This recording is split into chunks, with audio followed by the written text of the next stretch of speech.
Bonjour à tous, j'espère que vous allez bien. On se retrouve aujourd'hui dans une nouvelle vidéo. Effectivement, comme vous avez dû le voir sur ma chaîne, ça fait quand même beaucoup de temps que je vous ai pas donné de nouvelles.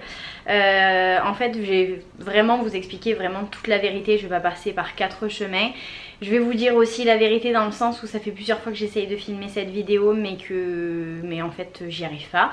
Je me sentais stressée, je me sentais pas bien depuis plusieurs mois, donc là je me sens capable de le faire. Donc j'ai juste posé ma caméra, le petit G7X, et je me suis dit que j'allais filmer. Donc en fait la dernière fois que je vous avais donné des nouvelles un peu de tout ce qui se passait du retour de voyage, c'était au mois d'octobre quand j'ai repris mon nouveau travail en tant que commercial. Vous verrez dans cette vidéo que je ne citerai pas le nom de la société, enfin des sociétés que je vais parler, parce que tout simplement j'ai pas envie qu'on me reproche quoi que ce soit ou après qu'il y ait de la diffamation, etc. Donc du coup au mois d'octobre, comme je vous ai dit, j'ai intégré une nouvelle entreprise en tant que commerciale itinérante, donc enfin VRP. En fait j'étais commerciale, j'avais mon véhicule, je tournais chez différents clients, des professionnels, pour leur vendre des consommables, donc des produits pour le bâtiment. Moi j'étais dans le bois, donc à savoir je sais pas moi, des vis pour les fenêtres, ça pouvait être aussi du silicone, enfin bon, etc. J'ai en fait signé un CDD de remplacement pour une jeune fille qui est partie en congé maternité, mais que je savais de façon officieuse qu'il ne voulait pas forcément revenir dans l'entreprise. Donc on m'a bien précisé en fait quand je suis rentrée dans cette entreprise là, comme quoi elle n'avait pas forcément envie de revenir, mais on ne sait jamais. Si elle allait revenir, on essayerait, si mes résultats sont bons, de me trouver une place en CDI, etc. Que vraiment on se basait sur l'avenir, que c'était un gros investissement de faire des recrutements, etc. Enfin bon voilà. Donc au début ça s'est super bien passé, je suis montée une semaine en formation au siège dans le nord de la France, enfin on va dire à 5-6 heures de route, en voiture d'Aix-en-Provence. Donc ça s'est super bien passé, j'ai rencontré des gens adorables, enfin bon c'était super. Et en fait après cette semaine relativement intense de formation, à faire des genres de devoirs le soir pour pouvoir s'entraîner le lendemain en genre de vente en fait filmée pour voir nos erreurs, etc., pour s'améliorer, on a pris nos voitures respectives et on est rentré en fait chez nous. Et en fait c'était un vendredi après-midi, je crois que je suis partie 15-16 heures à peu près du siège, et j'avais entre 5 et 6 heures de route. Mais c'est vrai qu'après la semaine, voilà, j'ai jamais vraiment conduit autant de temps toute seule. Je pense peut-être que je me suis mis une petite pression. Et donc tout se passe bien, je parle avec mes collègues dans la voiture. Donc il faut savoir que dans cette fameuse voiture j'avais le téléphone de connecté, donc j'avais pas besoin de l'avoir là, donc je me sentais pas toute seule. Et j'ai eu 1 heure à 1h30 de plus parce que je me suis tapé des bouchons à Lyon. Donc voilà, je conduisais normalement, et puis au bout d'un moment en fait j'ai commencé à avoir le ventre un peu qui gargouille, je sais pas, j'avais mal au ventre, j'étais pas forcément très bien. Et puis je vois une aire d'autoroute, enfin l'aire d'autoroute juste avant la sortie que je dois prendre, et je me dis bon c'est bon, c'est pas grave, allez je trace, il me reste peut-être je sais pas 10 km avant la sortie. Et en fait j'aurais pas dû, parce que là j'ai commencé à avoir les jambes qui tremblaient, j'ai les yeux qui sont partis. En fait je me suis retrouvée sur la bande d'arrêt d'urgence, ça de la barrière de sécurité, donc la grosse panique, hyperventilation, enfin gros stress. Donc là j'appelle ma mère en pleurs, tout le monde en pleurs, il faut venir me chercher, je peux pas sortir de l'autoroute. Enfin je me sentais vraiment pas, même pour 10 km de reprendre le volant et en pleine nuit, enfin je me sentais vraiment pas. Donc je me suis dit je sais pas, c'est peut-être une anémie, j'en sais rien. Donc j'avais des amandes à disposition, donc j'ai mangé des amandes, j'ai bu de l'eau, et après ma mère au téléphone me disait mais tu ne peux pas rester sur la bande d'arrêt d'urgence, c'est pas possible en fait, c'est hyper dangereux. Donc je sais pas comment j'ai fait, réellement j'en sais rien, mais en gros j'ai fait les 10 derniers kilomètres à 70 km/h et je suis sortie de là. Donc Charlie et mon père après sont venus me récupérer à la sortie d'autoroute. Après bon je vous laisse imaginer, j'étais crevée, j'ai fait que dormir, je pleurais, enfin moi j'étais pas très bien.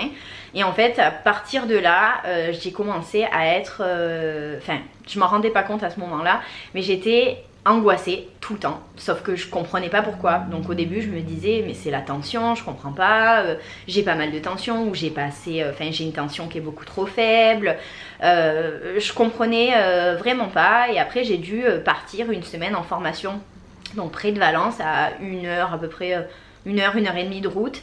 Et la veille au soir, ben, j'ai pas pu, j'avais une tension qui était hyper basse, je comprenais pas.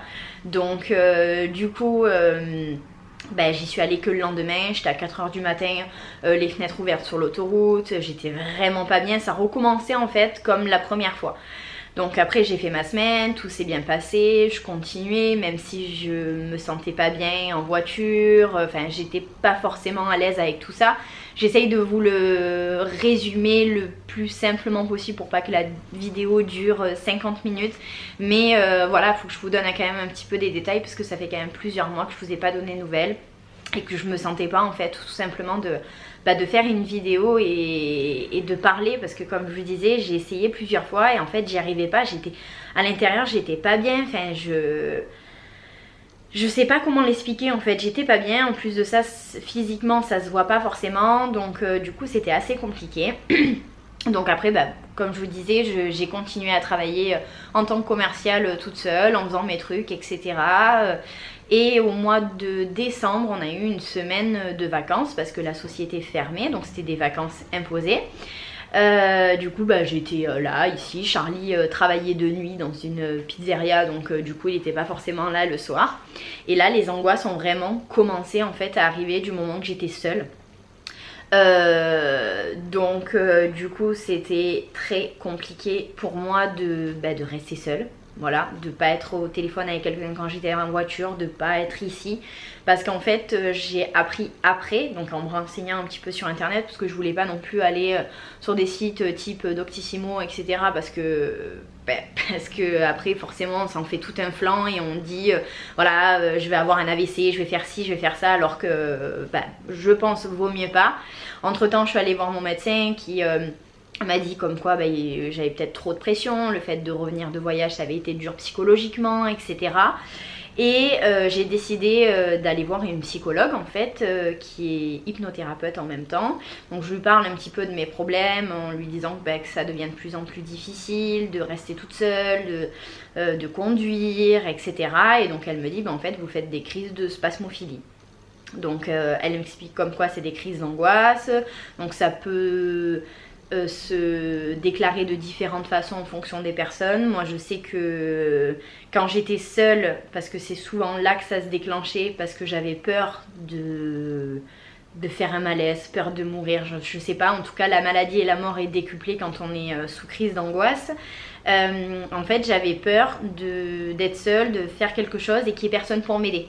Voilà, donc si j'ai le bras qui me tire, ça y est, c'est que c'est un AVC. Si j'ai la poitrine qui me tire, c'est que je fais un infarctus. Et du coup, on hyperventile, donc forcément on se dit qu'on est oppressé et que ça va arriver, alors que pas du tout. C'est juste nous, moi je sais que je me l'ai déclenché aussi ces crises-là. Mais voilà, ça devenait de plus en plus compliqué, donc j'ai décidé d'avoir une psychologue hypnothérapeute qui m'a quand même beaucoup aidée. J'allais la voir toutes les semaines, sauf que après elle a pris ses vacances de Noël, normal, et là ça a été pire en fait, ça a été pire dans le sens où je me rappelle d'une fois où Charlie était parti je crois et je devais aller me laver les cheveux, donc j'avais mis mon soin sur mes cheveux, etc. Et en fait j'ai mis 4 heures, mais vraiment 4 heures, montre en main, pour pouvoir aller me laver, parce que j'avais peur de faire un malaise, de tomber dans la douche et que si quelque chose m'arrivait, il n'y avait personne en fait. Donc c'était crise d'angoisse sur crise d'angoisse, toute seule, parce que moi et que j'ai pas forcément tous mes proches qui sont ici, je me sentais plus du tout de conduire, je ne pouvais plus du tout conduire, enfin c'était horrible, ça me prenait de l'âge, j'avais les jambes qui tremblaient, j'avais l'impression d'être ivre en fait tout le temps, d'avoir la vue comme si j'étais ivre en fait, donc je vous laisse imaginer, je vous le dis comme ça, comme si c'était... comme si tout allait bien maintenant, même si ça va un petit peu mieux, mais voilà, au quotidien c'était vraiment un enfer. Par rapport après à tout ça, donc au bout d'un moment j'ai décidé de me prendre réellement en main, parce que je me disais que c'était clairement plus possible et qu'il fallait vraiment que j'ai de l'aide en fait, tout simplement parce que je pouvais pas rester comme ça, parce que ça m'handicapait au quotidien. Je me reconnaissais plus en fait, je me reconnaissais plus dans la glace, ça me changeait et j'avais envie de redevenir la Alizée de bonne humeur, joyeuse, qui prend la vie du bon côté même s'il y a des problèmes, etc. Donc j'ai décidé d'aller voir une psychiatre. Je suis allée voir du coup une psychiatre qui m'a mis sous traitement. Donc là ça fait à peu près depuis le mois de janvier ou février, je sais plus, que je prends un traitement du coup. Donc à partir de la première semaine j'ai pu reconduire. Donc ça se passait mieux. J'avais un petit peu moins la barre derrière la tête parce que moi ça se caractérisait surtout par une oppression au niveau de la cage thoracique, de la poitrine, les jambes qui tremblent, la vue qui part un peu en live, une barre derrière la tête mais vraiment très très prononcée, et un mal-être en fait, un mal-être généralisé. Donc voilà, au début la première semaine ça a été un petit peu difficile, le temps d'adaptation, etc. Mais dès la première semaine j'ai pu reconduire, enfin bon voilà, j'étais quand même très fière de moi, j'étais contente, ça allait quand même beaucoup mieux. Le fait d'avoir un traitement, même si ça fait peur au début de se dire qu'on prend un traitement, mais bon c'est pas pour ça que je suis un légume entre guillemets. Si c'est pour aller mieux, ben moi je dis oui, même si le but n'est pas que ce soit sur le long terme. Donc voilà, j'ai commencé comme je vous ai dit ce traitement. Au mois de janvier ça a été un petit peu compliqué avec mon entreprise, dans le sens où, comme je vous ai dit au début, j'ai remplacé quelqu'un qui était en congé maternité, mais quand je suis rentrée dans cette entreprise là, on m'a fait signer 2 contrats en simultané, donc 2 contrats à temps plein. Ce qu'il faut savoir c'est que c'est illégal, c'est pas possible, parce que dans ces cas là ben, on doublerait le temps de travail, donc on aurait double paye, enfin bon c'est clairement pas possible. Mais sur le coup moi j'ai posé la question mais on n'a pas forcément voulu me répondre. Bref, je fais mon truc. Donc je suis toujours considérée comme VRP sur mes fiches de paye, remplacement, et en fait on me dit du jour au lendemain, bon ben voilà tu dois partir, la jeune fille que tu remplaces veut revenir, alors je savais de façon officieuse qu'elle ne voulait pas, c'est juste qu'elle voulait une rupture conventionnelle. Après je conçois tout à fait qu'un employeur ne veuille pas l'accepter, mais moi je leur ai dit ben non, voilà, moi je suis toujours en contrat de professionnalisation, vous pouvez pas me faire partir comme ça. Donc voilà, ça c'était aussi en plus du stress supplémentaire, parce que là je vous le raconte comme ça, mais c'est appel téléphonique sur appel téléphonique, c'est des mails, c'est de la pression, enfin bon c'est très difficile. Donc j'ai pu quand même rester dans l'entreprise. Il faut savoir que quand du coup l'objet du contrat se termine, on est censé vous donner un solde de tout compte, un certificat de travail, ou auquel cas si vous continuez, c'est requalifié en CDI en fait. Donc moi on m'a rien fait du tout, donc moi je continue mon activité, etc. Tout se passe bien, je gagne des challenges, enfin vraiment j'étais hyper impliquée, surtout qu'en plus de ça, enfin moi qui suis pas forcément attirée par les trucs du bâtiment, mon père oui, donc j'avais vraiment envie de me battre pour lui gagner des mallettes avec des outils, etc. Donc du coup ça me motivait vraiment à fond. Ce qui était hyper motivant aussi c'était la paye, qui était vachement évolutive en fonction du chiffre qu'on faisait. Donc forcément plus vous faites de chiffres, plus vous avez une bonne paye. Donc tout se passe bien, et en fait au mois d'avril ma manager me dit bon ben voilà, j'ai envie de te garder en CDI, par contre faut que tu re-signes un contrat, mais là c'est plus le même, t'es à 1002, donc un SMIC. Je dis bah non, moi j'ai pas envie, je préfère garder mon statut de VRP comme je l'ai toujours été, surtout que bah voilà, vous m'avez pas rompu mon contrat au final, enfin bon c'était très très flou, très compliqué. Et là, en fait, ça fait 2 mois réellement que je me bats, que ce soit par mail, par téléphone ou en face à face, que ce soit avec ma manager, avec les RH, avec l'inspection du travail, avec un peu tout le monde, parce que c'est une histoire de dingue. L'inspection du travail d'Aix, l'inspection du travail de la région où il y a le siège de l'entreprise n'a jamais vu une histoire pareille.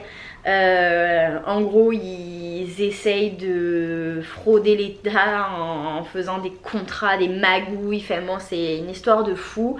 Donc là ça a été très compliqué parce que du coup eux se basaient sur le contrat pro, sauf que tout ce qui est inspection du travail, avocats, etc.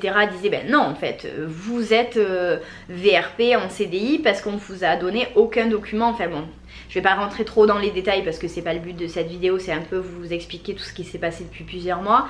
Mais voilà, depuis 2 mois là, je me bats avec cette entreprise là. Là, ça y est, c'est terminé. On m'a demandé de partir le 15, donc à la fin du contrat pro, parce que je ne voulais pas signer le CDI, le nouveau du moins. Donc j'ai rendu mon véhicule, j'ai rendu toutes mes affaires, ils m'ont pas versé ma paye parce qu'on a une paye qui est versée en fait, la paye d'avril est versée au mois de mai, etc. par rapport aux commissions, etc. Donc ils m'ont pas versé ma paye en temps et en heure, donc à encore se battre pour m'être mise en demeure pour avoir ma paye. Enfin bon, ça a été vraiment un stress, mais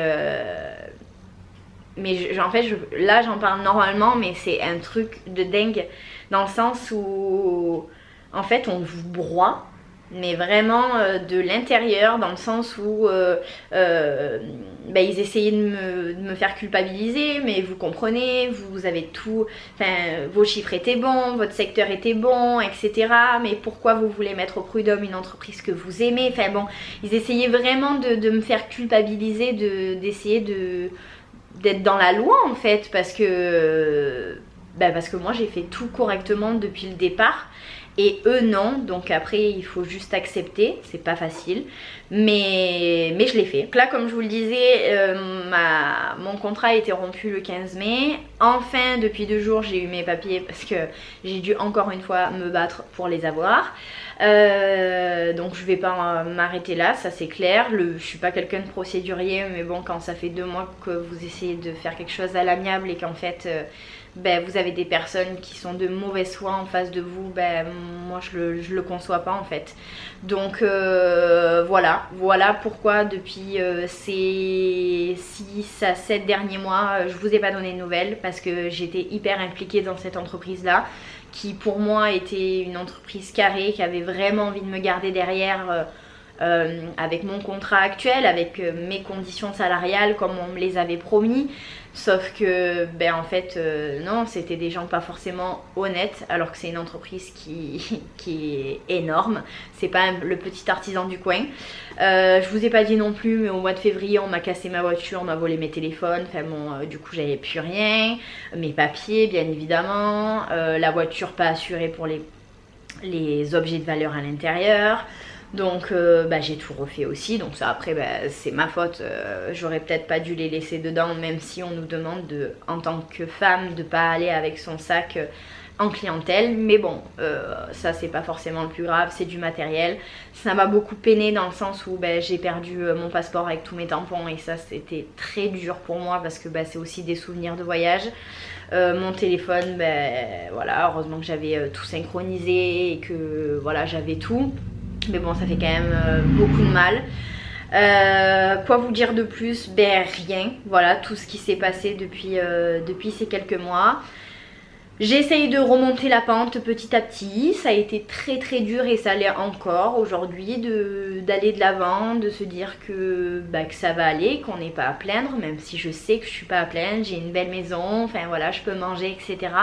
Mais voilà, quand tout ça, ça nous arrive au coin de la tête, ça fait du mal tout simplement.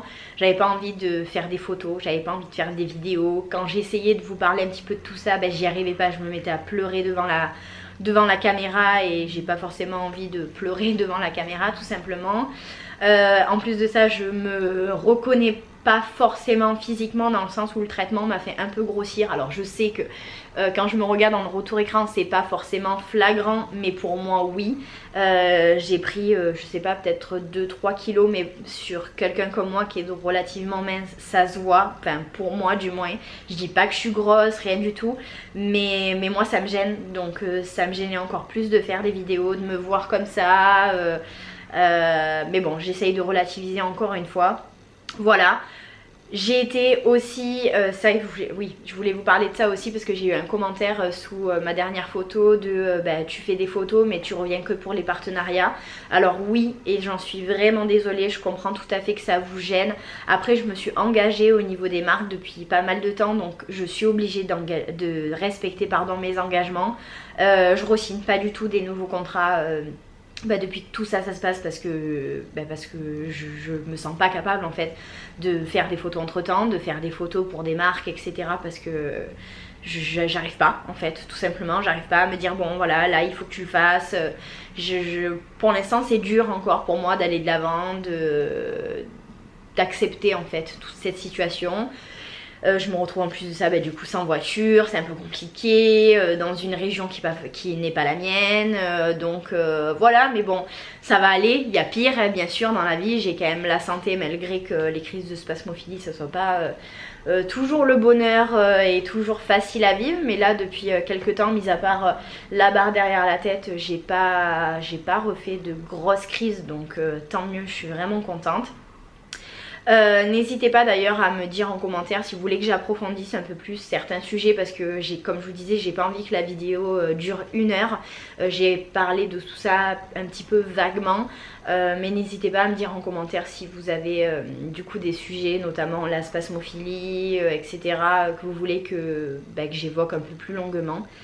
J'espère en tout cas que vous comprendrez ma démarche de faire cette vidéo. J'espère que vous comprendrez pourquoi je ne suis pas revenue sur YouTube depuis ces quelques mois. Pardon, j'ai la voix qui flanche. J'essayerai de faire à mon rythme. J'ai quand même pas mal d'idées de vidéos que j'ai envie de vous faire. Mais voilà, je préfère les faire à mon rythme plutôt que de me forcer et de pas forcément y arriver, de vous promettre des trucs et de pas forcément les honorer. Donc voilà, j'espère en tout cas que vous comprendrez. Sur ce, moi je vous fais plein de gros bisous et je vous dis à bientôt dans une prochaine vidéo.